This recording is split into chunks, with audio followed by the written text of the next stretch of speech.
About 6 months ago, at 34, I finally saved enough to buy my first place. A small ranch-style house on Willow Drive in a quiet neighborhood outside Columbus, Ohio. The house needed work, sure, with its peeling yellow paint and overgrown backyard. But after years of cramped apartments and noisy neighbors, having my own space felt like winning the lottery. I worked remotely as a technical writer for a software company, which meant I spent most days alone in my home office, just me and my laptop and the occasional video call with colleagues scattered across different time zones.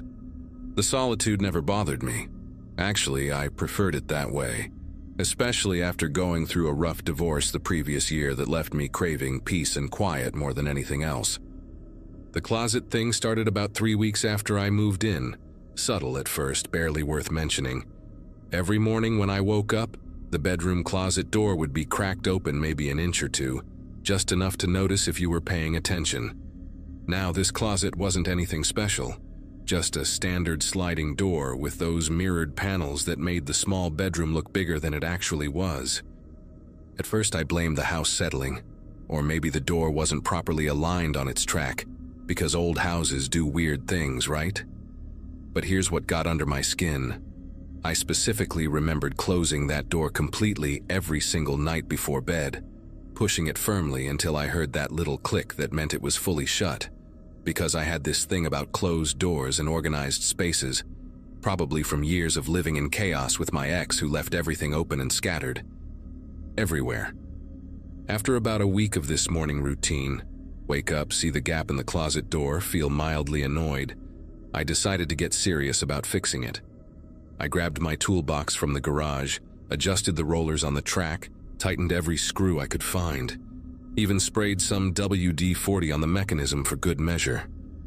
That night I made absolutely sure to close it tight, actually stood there for a solid minute watching to see if it would slide back open on its own, but nothing happened. The next morning, same damn gap, maybe even wider this time. Like whatever was causing this wanted me to know my little repair job meant nothing. I started taking photos with my phone each night after closing it and each morning when I found it open, creating this weird little collection of evidence that I wasn't going crazy. The breaking point came on a Thursday morning in early November, when I woke up and the door was open about 6 inches, wide enough that I could see into the darkness of the closet from my bed. Something about seeing that black gap in the morning light made my chest tighten in a way I couldn't explain, like when you're a kid and you're convinced something's hiding in the shadows but you're too scared to check. I actually called my buddy Nathan that afternoon, asked him if he wanted to come over for beers, and casually mentioned the door situation, hoping he'd offer some logical explanation I hadn't thought of. Nathan suggested maybe I was sleepwalking, getting up in the middle of the night to open it without remembering, which seemed reasonable enough except for one thing. I'd never sleepwalked in my entire life. Not once, and my ex would definitely have mentioned it during one of our many arguments if I had been wandering around at night doing weird stuff. That's when I decided to buy a camera, one of those small Wi-Fi enabled ones you can hide pretty much anywhere, because I needed to know what was happening in my bedroom while I slept. The guy at Best Buy recommended this tiny thing, barely bigger than a golf ball, that could record in night vision and save everything to the cloud automatically. I mounted it on top of my dresser behind some books, angled perfectly to capture both my bed and the closet door, then spent an embarrassing amount of time testing different positions to make sure it caught everything without being obvious. That first night with the camera running, I actually had trouble falling asleep, kept staring at the closet door like it might suddenly spring open while I watched, but eventually exhaustion won and I drifted off around midnight. My phone set to alert me if the camera detected any movement. The notification woke me at exactly 3:27 in the morning, my phone buzzing insistently on the nightstand. I grabbed it with clumsy fingers, still half asleep and confused, squinting at the screen that showed a motion alert from the bedroom camera. My heart started hammering as I opened the app, expecting to see myself sleepwalking just like Nathan had suggested, ready to laugh at my own paranoia, and maybe schedule a doctor's appointment to figure out why I'd suddenly developed this weird nighttime habit. But when the live feed loaded, I was still in bed, clearly visible in the grainy night vision footage, lying on my side facing away from the closet. The door, however, was moving, sliding open inch by inch with deliberate slowness, like someone was being extremely careful not to make any noise. I stayed perfectly still in bed, watching my phone screen while pretending to sleep, every muscle in my body tensed like a coiled spring. Through the camera feed, I watched the door continue its slow journey until it was open about 8 inches, and then I saw it. A hand, pale and thin in the night vision footage, fingers wrapped around the edge of the door from the inside. The hand just stayed there for what felt like forever but was probably only 30 seconds, gripping the doorframe like it was testing, waiting, making sure I was really asleep. Then came the part that made me bite down on my tongue to keep from making any sound. A head emerged from the darkness of the closet, followed by shoulders, and I watched in absolute horror as a person, a grown man wearing what looked like a dark hoodie, slowly crawled out of my closet on his hands and knees, moving with the practiced silence of someone who had done this many times before. The intruder stayed crouched by the closet for several minutes, and through the camera I could see him watching my bed, his head tilted at an angle like he was listening to my breathing.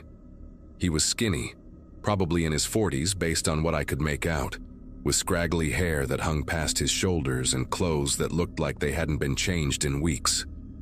Then he started moving around my room with disturbing familiarity, opening my dresser drawers just enough to peer inside, picking up items from my nightstand and examining them before placing them back exactly where they belonged. He went through my dirty laundry basket in the corner, actually lifted one of my worn shirts to his face, and I had to suppress the urge to jump up and confront him right then. But fear kept me frozen in place, unsure if he might have a weapon or what he'd do if cornered. After about 20 minutes of this nightmare, the man crawled back toward the closet, his movements just as careful and calculated as before. I watched him slide backwards into that dark space, pulling the door most of the way closed behind him, leaving it open just those familiar few inches that I'd been waking up to every morning. The realization hit me like ice water. This man had been living in my closet, coming out every night while I slept, going through my things, watching me, and who knows what else. My closet was deeper than standard. I remembered from the house tour. Something about it extending under the stairs, with that weird angular space in the back where I'd shoved some old boxes when I moved in. There was enough room back there for someone to hide, especially someone thin and flexible enough to contort themselves into that corner behind my hanging clothes and storage containers. I lay there until sunrise, unable to move, unable to think clearly, just watching that closet door through both my own eyes and the camera feed on my phone. When morning light finally crept through the windows, I carefully got out of bed, grabbed my car keys and wallet from the dresser, and walked straight out of the house in my pajamas and bare feet. I sat in my car in the driveway and called 911, told them everything while watching the front door of my house to make sure he didn't try to leave. The cops arrived within 10 minutes, 3 patrol cars with lights flashing, and I gave them my house keys and told them exactly where to look. They went in with guns drawn, shouting commands, and about 5 minutes later they walked out with the man in handcuffs, his head down, not resisting at all, just shuffling along like he was disappointed his secret had been discovered. The detective who took my statement later told me the guy's name was Leonard Briggs, a 51-year-old with a history of breaking and entering, trespassing and voyeurism charges going back 15 years. He'd been living in my closet for almost 2 weeks, surviving on food he'd steal from my kitchen during his nightly excursions. Apparently he'd been very careful to only take things I wouldn't notice. A handful of crackers here, a bit of lunch meat there, sips from different bottles so the levels wouldn't drop noticeably. They found his makeshift nest in that back corner of the closet, a sleeping bag compressed into a tiny bundle, empty water bottles he'd pee in during the day when I was home, protein bars, and a notebook where he'd been writing down my daily routine. When I showered, when I left for grocery runs, when I had video calls for work.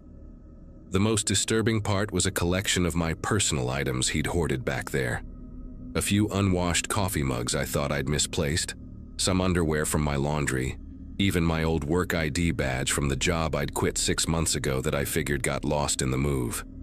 Leonard had apparently done this before in other houses, the detective explained, picking homes with single occupants who worked from home, studying their patterns for weeks before making his move.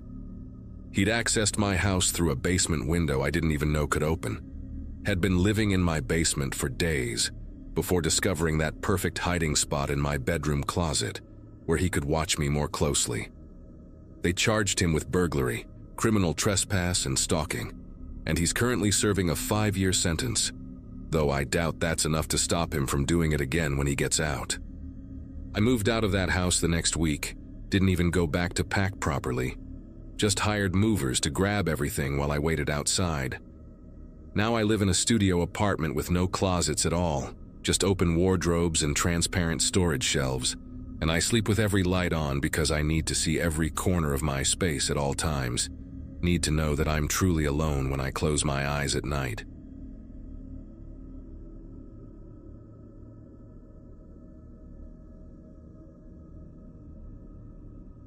The house on Birchwood Lane caught my eye during a particularly rough patch in my life.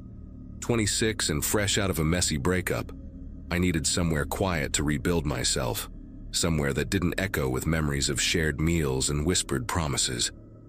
The realtor, a chatty woman named Gloria with hair the color of expired honey, mentioned the place had been empty for 8 months. She kept adjusting her oversized glasses while explaining how the previous tenants had broken their lease early, something about a job transfer to Seattle. The rent was surprisingly affordable for a 2-story house with original hardwood floors and a sprawling backyard that backed up to a wooded area. I signed the lease that same afternoon, ignoring the musty smell that seemed to seep from the walls and Gloria's nervous habit of checking her phone every few minutes. Moving in took me 3 days in early September, hauling boxes up those creaky stairs until my legs burned and my back screamed for mercy. The master bedroom had this beautiful bay window that overlooked the backyard, though the view was partially blocked by an enormous oak tree whose branches scraped against the glass whenever the wind picked up. I remember unpacking my kitchen stuff first, carefully arranging my grandmother's vintage plates in the cabinets and hanging my collection of mismatched coffee mugs on the little wooden rack near the stove. That first week felt like playing house, like I was pretending to be a real adult with a real life instead of someone whose entire world had crumbled just 2 months earlier. The neighbors seemed friendly enough. The Johnsons next door had twin boys who rode their bikes up and down the street every evening, and old Mr. Garrett across the way would wave from his porch where he sat smoking his pipe and reading newspapers until sunset. The first sign that something wasn't right came about 2 weeks after I'd settled in. I'd bought a whole rotisserie chicken from the grocery store on my way home from work. I was an administrative assistant at a medical clinic downtown. Nothing glamorous, but it paid the bills. I distinctly remember putting half of it in a Tupperware container for lunch the next day, even wrote Tuesday lunch on a sticky note, and slapped it on top.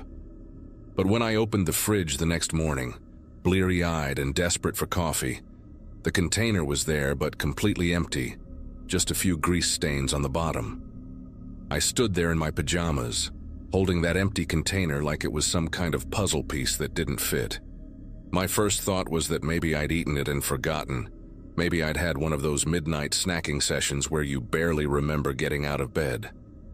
But the chicken bones weren't in the trash, and I'd checked everywhere, even the bathroom wastebasket, which made 0 sense, but my brain was grasping at straws. Then came the yogurt incident 3 days later. I'd splurged on this fancy Greek yogurt with honey and almonds, the expensive stuff in the glass jars that made me feel sophisticated. Bought 6 jars on Monday, ate 1 that night while watching reality TV and judging people's life choices. Tuesday morning, only 3 jars left. Not empty this time, just gone, vanished like they'd never existed. The refrigerator light flickered when I stood there counting and recounting, as if it was mocking my confusion. I actually called my sister Katie in Phoenix, talking to her while I paced around my kitchen, opening and closing cabinets like the yogurt might be hiding behind the cereal boxes. She suggested maybe I was stress eating without realizing it, that the breakup was affecting me more than I thought. Her voice had that careful tone people use when they think you might be losing it, all gentle and measured like you're a spooked horse that might bolt. The lights were what really started to mess with my head. I'd wake up at random hours, 2 in the morning, 4:30, sometimes right around 3, and there'd be a glow coming from downstairs. Not every night, but often enough that I started keeping a notebook on my nightstand to track it. October 15th, kitchen light on. October 18th, hallway and living room. October 20th, just the lamp by the couch, the one with the crooked shade I kept meaning to fix. Each time I'd creep down those stairs, armed with a baseball bat I'd found in the garage, my bare feet silent on the cold wood. The house would be empty, of course, just me and my racing heartbeat, and the hum of electricity through old wiring. I'd turn everything off, double-check the locks, deadbolt, chain, even the little latch on the back door that led to the laundry room, then climb back to bed where I'd lie awake listening to the house settle, every creak and groan sounding like footsteps. Started to notice other things too, little details that made my skin prickle with unease. My shampoo bottle seemed to empty faster than it should, going from half full to nearly gone in just a few days, when typically a bottle lasted me 2 months. The laundry detergent too, I'd bought the jumbo size in early October, and by the end of the month it was down to the last few loads. Even weirder, sometimes I'd come home to find the toilet seat up in the downstairs bathroom, which made no sense because I lived alone and I'm meticulous about putting it down, a habit drilled into me by growing up with 3 sisters. Once I found a towel on the bathroom floor that I didn't recognize, this threadbare blue thing with a bleach stain shaped like Florida. I held it up to the light, trying to remember if maybe it came with the house, if Gloria had mentioned anything about leaving linens behind, but my memory came up blank. By the first week of December, I was barely sleeping. I'd installed one of those doorbell cameras even though the expense made me wince, and I obsessively checked the footage every morning. Nothing. Just the occasional cat slinking across the porch and leaves dancing in the wind. But the food kept disappearing. An entire loaf of bread, a jar of peanut butter I'd just opened, even a whole package of deli ham that I knew I'd put in the meat drawer. I started taking photos of my fridge and pantry before leaving for work, comparing them when I got home like I was playing some twisted version of Spot the Difference. My coworker Janine noticed the dark circles under my eyes, kept offering me her concealer during lunch breaks. I wanted to tell her everything, but how do you explain that your house might be eating your groceries without sounding completely unhinged? The breaking point came 2 days before Christmas. I'd taken a week off work, planning to deep clean the house and maybe paint the spare bedroom this cheerful yellow color I'd seen in a magazine. But first, I decided to be smart about it. Ordered these motion sensors online, the kind that connect to your phone and alert you whenever they detect movement. Spent an entire afternoon setting them up, 1 in the kitchen, 1 in the hallway, 2 in the living room, even 1 pointing at that back door to the laundry room. The guy at the electronics store had looked at me funny when I bought so many, probably thought I was paranoid about burglars. If only it were that simple. That first night with the sensors, I barely dozed off, phone clutched in my hand like a lifeline. Then, at exactly 3:07 in the morning, my phone exploded with notifications. Motion detected. Kitchen, motion detected. Hallway, motion detected. Laundry room. I called the police right then and there, whispering into the phone while I locked my bedroom door and shoved my dresser against it. The dispatcher, a woman with a smoky voice who sounded like she'd heard it all, told me to stay put and keep the door locked. 2 officers arrived within 15 minutes, though it felt like hours as I sat on my bed, clutching that baseball bat and listening to every sound in the house. Officer Brennan was older, probably close to retirement, with gray stubble and eyes that looked tired even at 3 in the morning. His partner, Officer Diaz, couldn't have been much older than me, kept fidgeting with his radio while they searched the house. I watched from the top of the stairs as they went room by room, flashlights cutting through the darkness, checking closets and behind furniture. They found nothing, nobody, just an empty house with all the windows locked tight. Brennan suggested maybe it was mice or even possums that got in somehow, triggering the sensors, but I saw the look they exchanged, that universal expression of dealing with a hysterical woman who's probably imagining things. The next night, same thing. 3 in the morning, sensors going crazy. This time I had my phone recording video when the police arrived, showing them the timestamp, the pattern of movement from the kitchen through the hallway to the laundry room. Officer Diaz seemed more interested this time, asked if I'd noticed anything missing besides food. When I mentioned the toiletries and the strange towel, he wrote it all down in his little notebook, his pen scratching against the paper in the quiet house. They searched again, more thoroughly this time. Brennan even went into the basement, a creepy, unfinished space I'd avoided since moving in, full of old pipes and concrete walls that seemed to sweat moisture. Still nothing. But Diaz pulled me aside before they left, told me to call immediately if it happened again, gave me his direct number scribbled on the back of his business card. His hand lingered on my shoulder for just a moment, and I could see real concern in his eyes, not the dismissive look I'd gotten used to. The third night changed everything. Christmas Eve, and I was sitting in my living room with every light in the house blazing, drinking my 4th cup of coffee and watching the motion sensor app like it was the season finale of my favorite show. 3:02 in the morning, there it was. Kitchen sensor triggered, but this time I didn't call right away. I waited, watched the pattern. Kitchen to hallway, hallway to laundry room, then nothing for 5 minutes. Then the laundry room sensor went off again, stayed triggered for almost 30 seconds, like something was just standing there. That's when I called Diaz directly.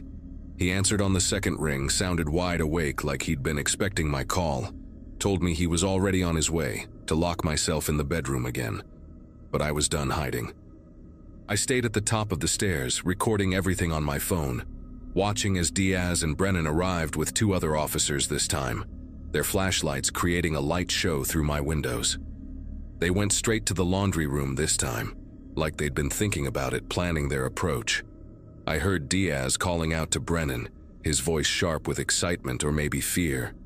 Then more voices, urgent but controlled, the sound of furniture being moved.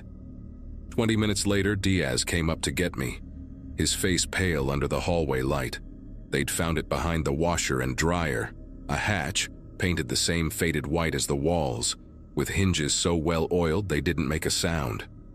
Behind it was a crawl space that connected to the basement through a passage nobody knew existed, not mentioned in any of the house's documentation. Inside that space, they found a makeshift living area. Sleeping bag, canned goods, empty yogurt jars, my yogurt jars, lined up neatly against the wall. Water bottles, a battery-powered lantern, even a small mirror propped up on a milk crate. Whoever had been living there was gone, must have heard the sirens and escaped through the basement while the officers were coming through the front. The investigation revealed more than I wanted to know. The person had been coming and going through a broken ventilation grate in the basement that led outside, hidden behind overgrown bushes near the back of the house.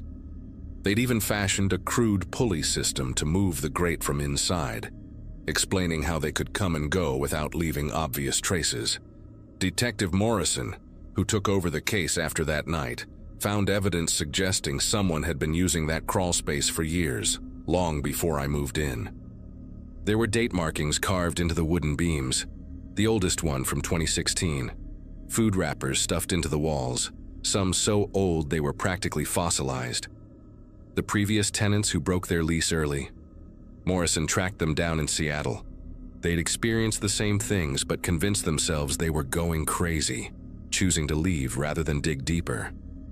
Gloria, the realtor, claimed she knew nothing, but Morrison discovered she'd been giving discounts on the rent for years, cycling through tenants who rarely lasted more than 6 months. I moved out the day after Christmas, stayed with my sister Katie until I found a studio apartment downtown. Small, cramped, but entirely mine, with nowhere for anyone to hide. The police never caught whoever had been living in that crawl space. Morrison called me a few weeks later to say they'd found similar setups in 2 other rental properties in the state. Same careful construction, Same pattern of coming out around 3 in the morning when people were in their deepest sleep. They think it might be the same person, someone who'd figured out how to exist in the spaces we don't think to look. I still check my motion sensors every night in my new place, even though there's literally nowhere anyone could hide. Sometimes at 3 in the morning, I wake up for no reason, my body trained to expect those notifications. I make myself get up, check the locks, peer into my tiny closet. Everything's always fine, always empty, always safe. But I keep checking anyway, because now I know that the spaces we think are ours might have room for someone else, someone patient enough to wait until we're asleep to live their parallel life in our homes.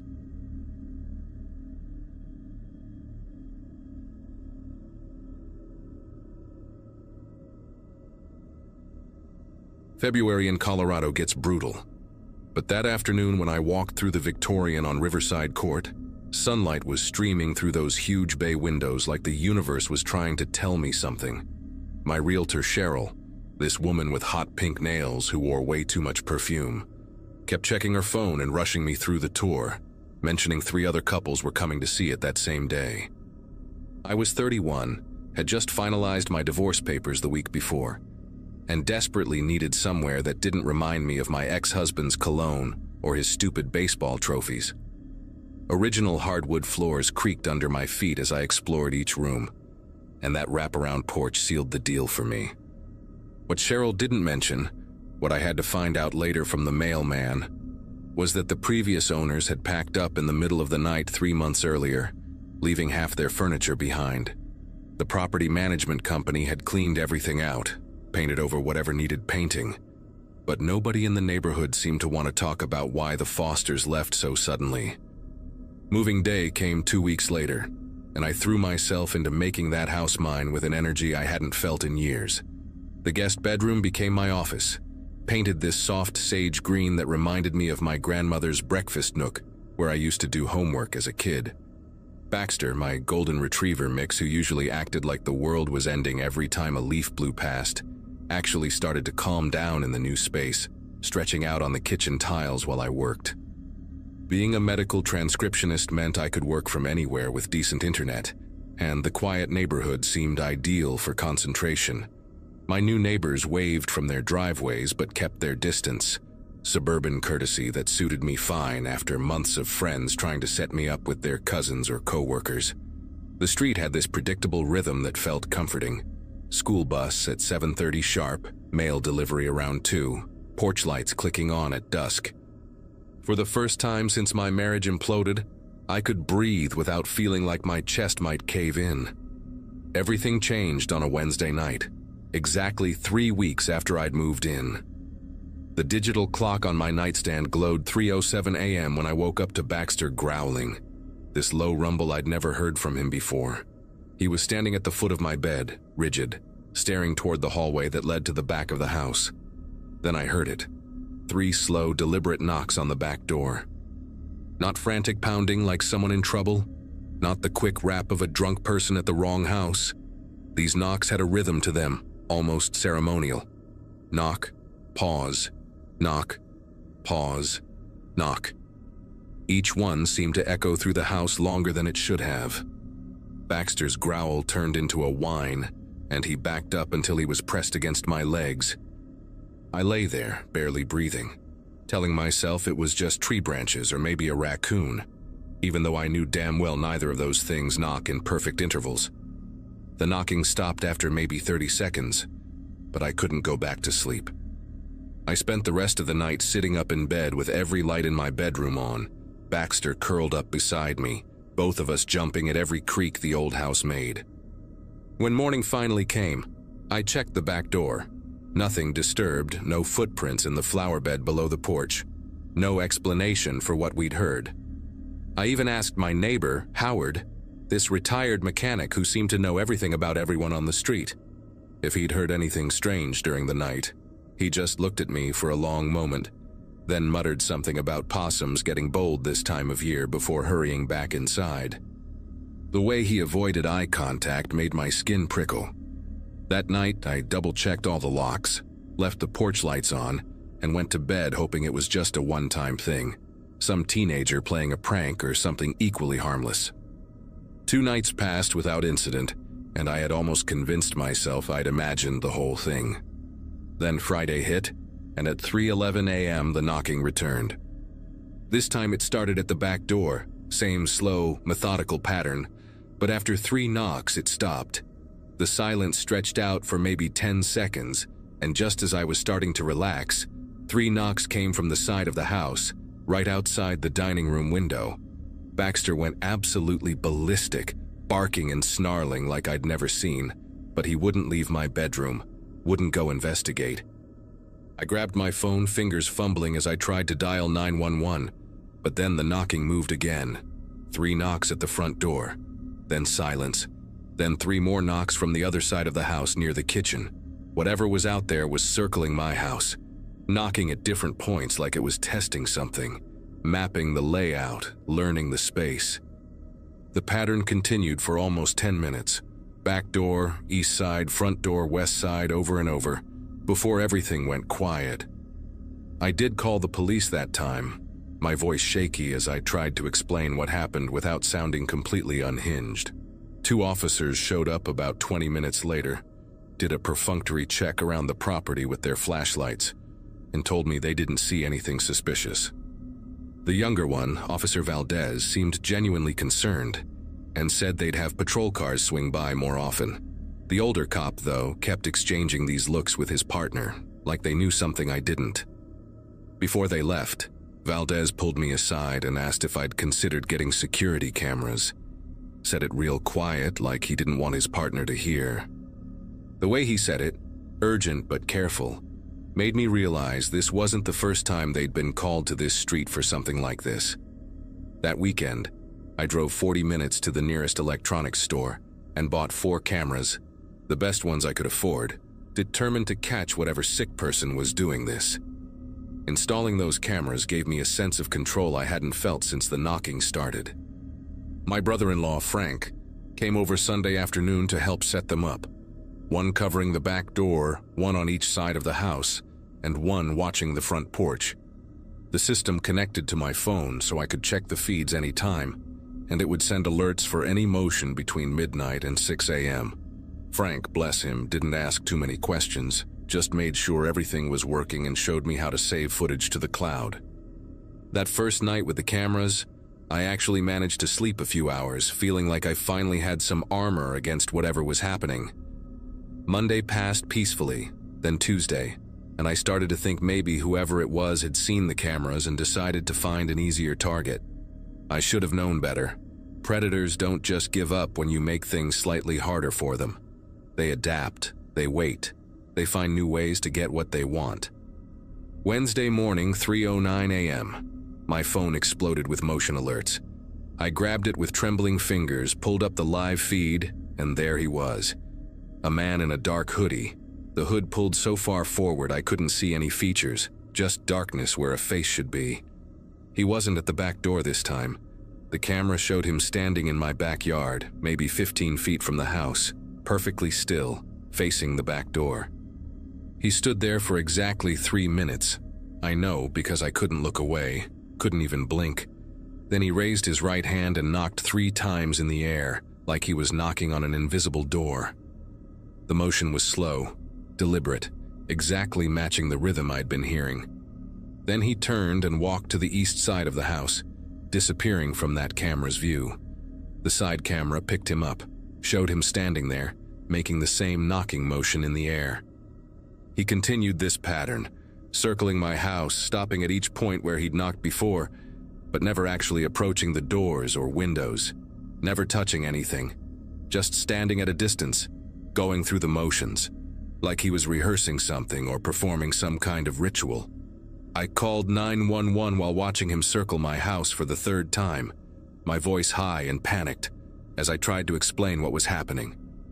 The dispatcher kept asking if he was trying to break in, if he had any weapons visible, and I kept saying no, he's just standing there, knocking on nothing, please just send someone.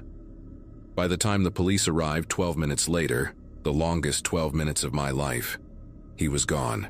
vanished between one camera angle and the next, like he knew exactly where the blind spots were. Officer Valdez showed up again, this time with a detective named Reeves, who took everything much more seriously. They reviewed all the footage on my phone, copied the files, took down every detail I could remember.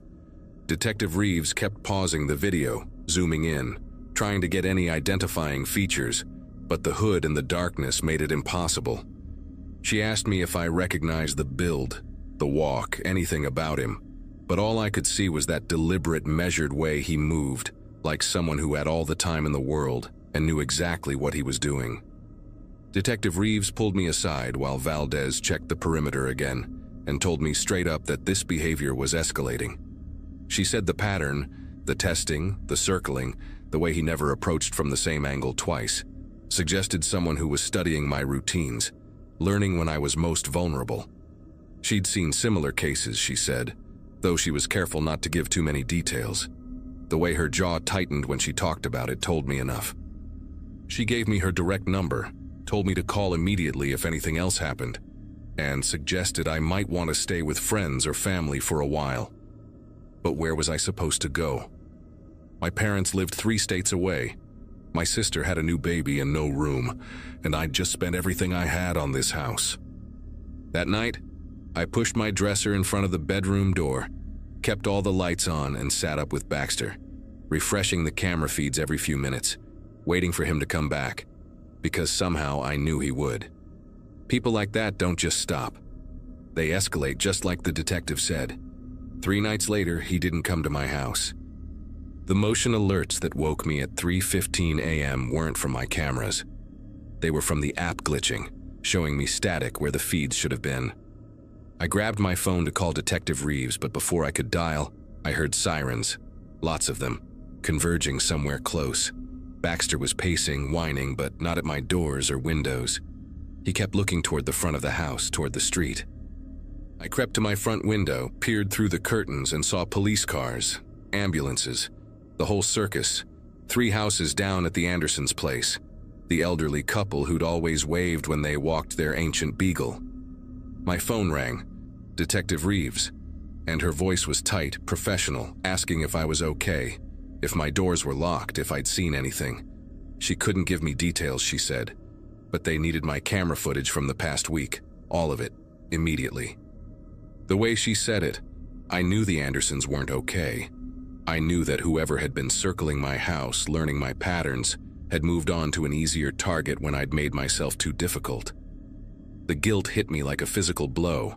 I'd basically pushed him toward my neighbors by installing those cameras, by being vigilant, by not being the easy victim he'd wanted. Detective Reeves called me 2 days later with an update I'll never forget.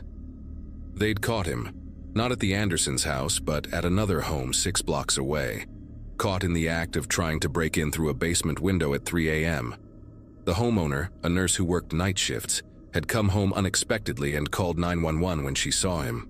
His name was Russell Carpenter, 43 years old, lived alone in an apartment complex 2 miles away.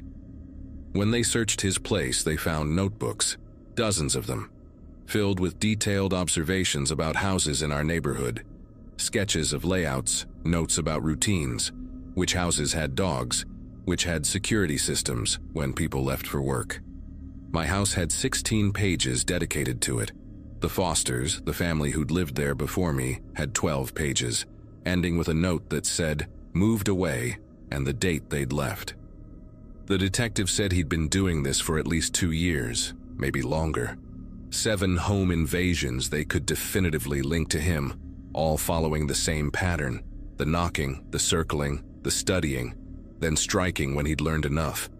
The Andersons had survived, barely, hidden in their bathroom while he ransacked their house. Detective Reeves said my cameras probably saved my life, that he'd clearly decided I was too risky after seeing himself on video. Russell Carpenter is serving 25 to life now, but I still wake up sometimes at 3 a.m., and I still check those cameras, because even though I know he's locked up, I can't shake the memory of watching him knock on invisible doors, practicing for the real thing.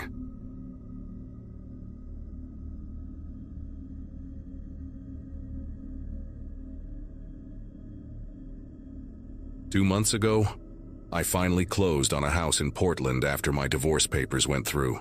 My brother kept joking that 34 was the new 21, trying to cheer me up about starting over. But the little ranch-style place on Oakwood Avenue actually did feel like the fresh start I desperately needed. The neighborhood was quiet, mostly families and retired folks who kept their lawns perfect and waved when you drove past. I'd been sleeping on my brother's couch for 6 months while the lawyers sorted everything out, so having my own space again felt incredible. The first week was all about unpacking boxes and trying to remember which one had the coffee maker. I'd taken a month off from my job at the architectural firm to get settled, and honestly just breathe for the first time in what felt like years. The house still smelled like fresh paint from where I'd redone the living room walls, and every morning I'd sit on the back deck with my coffee, watching the fog roll through the pine trees behind the property. The text started on a Monday morning, exactly 9 days after I'd moved in. I was making breakfast, just scrambled eggs and toast, when my phone buzzed on the counter. The number wasn't saved in my contacts, just a local area code I didn't recognize. The message read, "Nice blue flannel. The one with the small rip near the left pocket, you should probably sew that up." I looked down at my shirt, running my finger along the exact tear they'd described, a tiny hole I'd been meaning to fix for months. My first thought was that maybe it was someone from the moving company. They'd seen all my stuff, handled my clothes when they packed the bedroom. But something about the way it was written made my chest feel tight. I texted back asking who it was, but the response came immediately. "You burnt the toast. Better check the smoke alarm batteries while you're at it." The toast was indeed slightly blackened on one edge, still sitting on the plate next to the stove where I'd just pulled it out 10 seconds earlier. I walked to every window in the house, yanking the blinds closed hard enough that the plastic slats clattered against each other. The kitchen window faced the backyard, completely fenced in with a 6-foot privacy fence I'd specifically loved about the place. The living room had those big windows facing the street, but there were thick hedges along the sidewalk that the previous owner had let grow wild and tall. I pressed my face against the glass trying to see through the gaps in the leaves, but couldn't spot anyone out there. Another text came through. "The blinds won't help. You missed the small window in the hallway bathroom, the one with the frosted glass that you never thought anyone could see through." My legs felt weak as I practically ran to the hallway bathroom, and there it was. A narrow window up high that I'd completely forgotten about, the frosted glass doing nothing to hide the basic shapes and movements inside the house. The rational part of my brain kept trying to find explanations while I stood on the toilet lid, struggling with the old paint-sealed window lock. Maybe it was the previous owner playing some sick prank, or neighborhood kids with too much time on their hands. But kids wouldn't know about the shirt, wouldn't know these details. My phone buzzed again. "Your ex-wife had the same panicked look when she found those emails on your laptop." But we both know that wasn't really why she left, don't we? Everything in my body went cold. Nobody knew about the emails except me, Melissa, and our marriage counselor. The emails weren't even the affair she'd suspected, just me talking to a headhunter about job opportunities in California, planning to uproot our entire life without telling her. It was the betrayal of that secret planning that had really ended things, not the suspected infidelity she never found evidence of, because it never existed. I called the police immediately, but the officer who answered sounded like she was reading from a script when she explained they couldn't do much about non-threatening messages. The texts were creepy, sure, but there were no direct threats of violence, no explicit statements about harming me. She suggested I block the number and document everything, maybe file for a restraining order if I could figure out who was sending them. While I was still on the phone with her, another message popped up. "Calling the police won't help. Officer Dana always says that, doesn't she? She's working the dispatch desk today because of her broken ankle. Skiing accident 3 weeks ago." I walked outside with the phone still pressed to my ear, looking up and down the empty street. The officer on the line was indeed named Dana, and when I asked about her ankle, there was this long, uncomfortable pause before she admitted she'd fractured it skiing in Montana recently. That's when the real panic started eating at me. This person knew things that required access to so many different parts of my life. My divorce documents, my daily routines, even real-time information about the police dispatcher. I spent the next 2 hours on the phone with Verizon demanding they trace the number. The customer service rep kept transferring me to different departments, each one more confused than the last about what I was asking for. Finally, I got through to someone in their fraud department who took me seriously. He put me on hold for almost 30 minutes, and when he came back, his voice had changed completely. The number was registered to a prepaid phone, paid for in cash at a convenience store in my neighborhood 6 weeks ago. But here's what made him nervous enough to give me information he probably wasn't supposed to share. The phone's GPS showed it had been within a 3-block radius of my house for the past 9 days, basically since I'd moved in. The Verizon guy, his name was Anthony, started asking me these rapid-fire questions about whether I'd noticed any strange cars, any repair vans that stayed too long, anyone following me. He said they could narrow down the GPS ping to a more specific area if I wanted to file a formal request with law enforcement. While he was explaining the process, I grabbed my laptop and pulled up Google Maps, drawing mental circles around my house, trying to figure out where someone could park and still see into my windows. 3 blocks wasn't much in this neighborhood, mostly single-family homes with driveways, a few rental properties, and that small apartment complex on Cedar Lane that always had different cars coming and going. Anthony gave me a case number and said he'd personally flag this for their security team, and that's when he mentioned something that made my whole body tense up. "Sir, the GPS shows the phone has been stationary for the last 4 hours.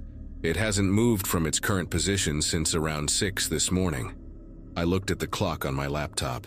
It was already past 10 in the morning. This person had been sitting somewhere nearby for 4 hours, just watching, texting, knowing exactly what I was doing inside my own house. I grabbed my car keys and told Anthony I was going to drive around the neighborhood, see if I could spot anything unusual. He tried to tell me to wait for the police, but I was already out the door, my heart hammering so hard I could hear it in my ears. I drove slowly down each street in a 3-block radius, looking for anyone sitting in their car, any vans with tinted windows, anything that seemed wrong. On my second loop, I turned onto Sycamore Road, 2 streets over from mine, and that's when I saw it. A beige Toyota Camry with Oregon plates parked perfectly to have a clear view down the gap between 2 houses, straight into my living room window. The car was running, exhaust visible in the cool morning air, and I could make out the dark silhouette of someone in the driver's seat, holding something up to their face that looked like binoculars, or maybe a camera with a long lens. I pulled up behind the Camry and sat there for maybe 10 seconds trying to decide what to do. Part of me wanted to call 911 right then, but another part needed to know who this was, needed to see their face. I got out of my car slowly, my phone recording video in my jacket pocket, and walked toward the driver's side window. The person inside must have seen me in their side mirror because they suddenly lowered whatever they were holding and started fumbling with something in the passenger seat. When I got close enough to see inside, my brain couldn't quite process what I was looking at. It was a woman, probably in her late 50s, with gray hair pulled back in a neat bun and wearing what looked like medical scrubs. She had this whole setup on her passenger seat, a laptop, multiple notebooks, what appeared to be printed photos of my house from different angles, and a telephoto camera. She looked at me through the window with these pale blue eyes that seemed completely calm, almost serene, like we were meeting at a coffee shop instead of this insane situation. Before I could say anything, she rolled down the window halfway and spoke in this soft, measured voice that sounded like she'd rehearsed it. "Hello, Brian. I was wondering when you'd find me.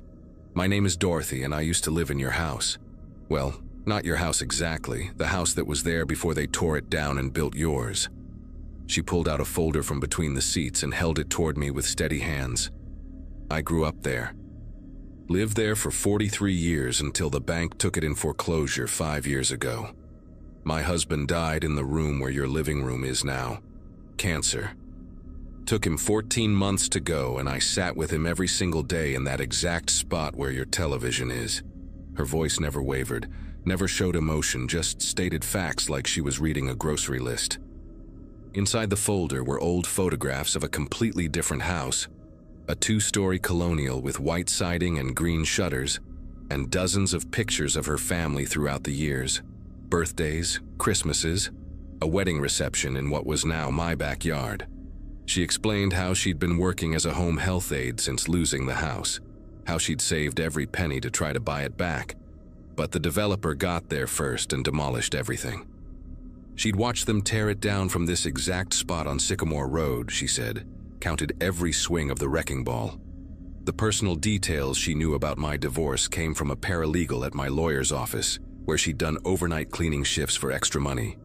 She'd read through papers left on desks, memorized details about the new owner who would be living where her life used to exist. The thing about Officer Dana came from her police scanner app, which she listened to religiously, especially when it involved the neighborhood. She showed me notebooks filled with observations about everyone who lived within a 5-block radius, their routines, their visitors, their Amazon delivery patterns. It wasn't just me. She had files on all the neighbors, but I was special because I was living in her space, sleeping where her children had slept, cooking where she'd made 43 years of dinners. I stood there on Sycamore Road for what felt like an hour, but was probably only 10 minutes, listening to her calmly explain how she'd figured out ways to see into the house from various angles, how she'd tested different positions until she found the perfect spot. She talked about the bathroom window like it was her greatest discovery, how the frosted glass created shadows that let her track movement through the house. When I told her I was calling the police, she just nodded and said she understood, that she'd been expecting it since the day I moved in. While we waited for them to arrive, she asked if she could have one more look at the house just from the street, and something in her voice finally cracked. Not much, just a tiny tremor when she said the word, house. The police took her away quietly. No drama, no resistance. She was charged with stalking and harassment, and I got a restraining order that prevents her from coming within 500 feet of the property. But even now, 2 months later, I still check that bathroom window every morning, still feel exposed in my own living room, and sometimes I wonder if she's out there somewhere beyond that 500-foot line, still watching, still remembering the house that isn't there anymore.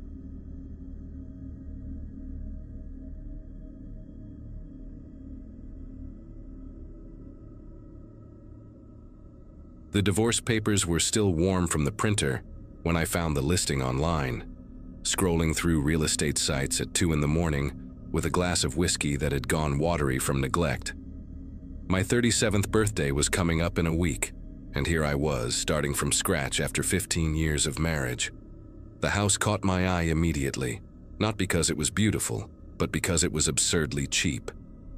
A 3-bedroom colonial in Riverside Heights for barely $120,000, with recently remodeled, stamped across the listing like a promise.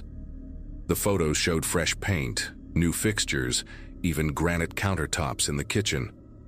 I scheduled a viewing for that weekend, figuring the worst that could happen was wasting a Saturday afternoon. The realtor, a woman named Candace with platinum hair and nails that clicked against her clipboard, met me at the property on a humid Saturday in July.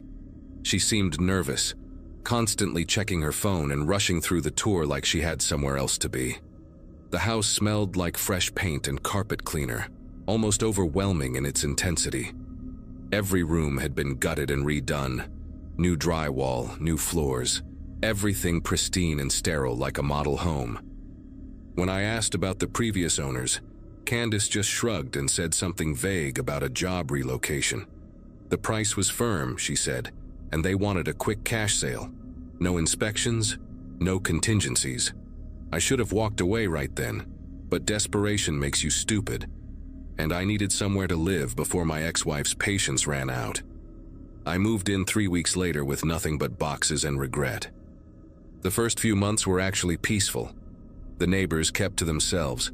The house stayed cool despite the August heat, and I started to think maybe I'd gotten lucky for once.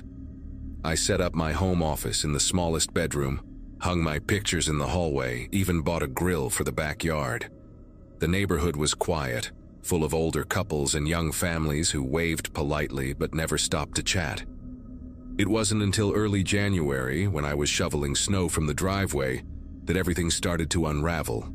An elderly man from across the street, Walter something, shuffled over with his own shovel and started helping without asking. We worked in silence for a while before he mentioned, almost casually, how nice it was to see someone finally living in the house again after what happened to the Millers. The Millers.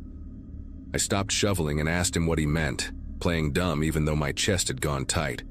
Walter leaned on his shovel, his breath coming out in white puffs, and told me how the Miller family, a couple in their 40s with 2 teenage kids, had lived there for 8 years before vanishing one weekend the previous March.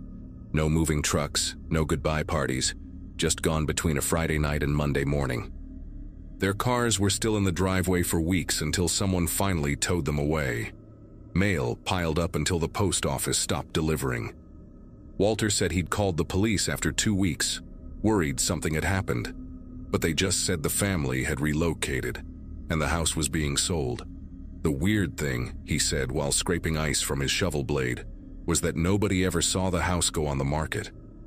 One day there were contractors gutting the place, and a month later, I was moving in. That conversation haunted me for days. I tried calling Candace, but her number was disconnected. The real estate company she supposedly worked for had no record of her when I called their main office. My stomach churned as I pulled out my closing documents, spreading them across the kitchen table under the harsh overhead light. Everything looked legitimate at first glance. Signatures, notary seals, official letterheads. But when I started making calls to verify, nothing checked out. The notary license number didn't exist. The title company had no record of my transaction. The attorney listed on the papers had been disbarred 3 years ago. Even the bank account I'd wired my money to was registered to a shell company that dissolved the day after my payment cleared. I spent the next week diving deep into property records at the county courthouse, telling my boss I had the flu while I sat in that fluorescent-lit basement surrounded by dusty filing cabinets and ancient computers. The chain of ownership for my address was a maze of false leads and dead ends. According to official records, the Millers still owned the house. There was no transfer deed, no sale documentation, nothing. But when I dug deeper, even their ownership became questionable. The deed from when they bought the house in 2014 referenced a previous owner who, according to death certificates, had been dead for 6 years at the time of sale. Every document led to another impossibility, another person who didn't exist or couldn't have signed what they supposedly signed. The recorder's office clerk, a thin man with thick glasses who'd been working there for 20 years, pulled me aside one afternoon and whispered that he'd seen this pattern before, always with houses where families had vanished, always in different counties, but the paperwork followed the same template. The revelation that hit me hardest came when I found a cached version of an old real estate listing from 2008. The photos showed my house, but the interior was different. Not just furniture and decorations, but the actual layout. Rooms that didn't exist anymore, a basement entrance where my pantry now stood, windows in places where I had solid walls. I printed everything and drove home in a daze, parking in my driveway as the sun set behind the identical suburban roofs. Inside, I walked through each room with the old photos in my hand, trying to match what I was seeing with what had been. That's when I noticed it. The dimensions were wrong. The house was smaller now, maybe by a third. Where had all that space gone? I grabbed a measuring tape and started checking walls, finding spots where the drywall sounded hollow in places that should have been exterior walls, places where the house should have ended but didn't. I became obsessed with the walls. Every night after work, I'd tap along them with my knuckles, listening for changes in sound, marking hollow spots with pencil. The master bedroom's east wall was the worst. It ran 15 feet longer than it should have according to the original blueprints I'd found. But from outside, the house looked normal. The math didn't work. I told myself I was losing it, that stress and paranoia were making me imagine things, but then I started hearing them, muffled sounds from behind the walls at night, not mice or settling wood, but deliberate sounds, footsteps, breathing. Once I swear I heard someone crying, but it was so faint I couldn't tell if it was a child or an adult. I'd press my ear against the drywall and hold my breath, trying to pinpoint the source, but the sounds would stop the moment I got close, like whoever was there could sense me listening. 3 weeks into my investigation, I couldn't take it anymore. At 2 in the morning on a Wednesday, armed with a hammer and a flashlight, I went to the master bedroom's impossible wall. The first hit cracked the drywall. The second punched through and a smell hit me. Stale air mixed with something organic, like a closed room where someone had been living for too long. I pulled away chunks of drywall, my heart hammering against my ribs. Behind it was another layer of wall, older, with faded wallpaper showing tiny yellow roses. I kept going, demolishing a section about 2 feet wide, until I found it. A door, painted over so many times it almost blended with the wall. The doorknob had been removed, leaving just a hole filled with plaster. I clawed at the paint around the edges until I could get my fingers in the gap, and pulled. The door opened inward with a grinding sound, revealing a narrow hallway that shouldn't exist. The hallway stretched about 20 feet, lit by a single bulb that somehow still had power. The walls were covered in that same rose wallpaper, but sections had been torn away, revealing messages scratched directly into the drywall underneath. Names and dates going back decades. The Robertsons, 1987-1991. Jennifer and Kevin Huang, 1995-1999. The Millers, 2014-2023.